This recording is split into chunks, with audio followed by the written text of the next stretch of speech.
فرض نماز کے بعد ہاتھ اٹھا کر دعا مانگنا کیسے؟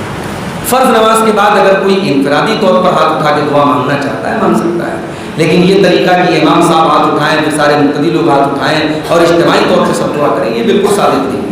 لیکن اگر الگ الگ طور پر اپنے طور پر کسی کو کچھ اللہ سے مانگنا ہے، کوئی دعا کرنا ہے، تو ظاہر ہے جو دعا کے عام دلائل ہیں ان کی روشنی میں اس کو غلط نہیں کہا جا سکتا، جائز ہے۔ اور بعض حدیثوں میں یہ الفاظ بھی ہیں کہ فرض نماز کے بعد دعا کی قبولیت کا وقت ہے، اس لیے آدمی دعا کر سکتا ہے، کوئی حرج نہیں۔ مسجد کا امام فرض نماز کے بعد دعا نہیں مانگتا تو ہم اس پر اعتراض کرتے غلط ہے یہ اعتراض کرنا۔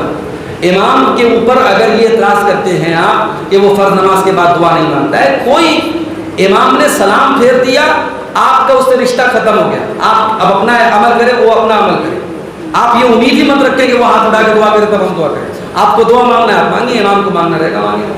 اور میں تو خود یہ کبھی کبھی جب میں امامت کرتا ہوں تو میں اگر مجھے خود مانگنا رہتا ہے تو میں فرض کے بعد جب سنت وغیرہ پڑھ لیتا ہوں، جب قبلہ کی طرف میرا منہ ہوتا ہے تب میں دعا، کیونکہ دعا کے آداب میں سے قبلہ کی طرف بھی منہ کرنا ہے۔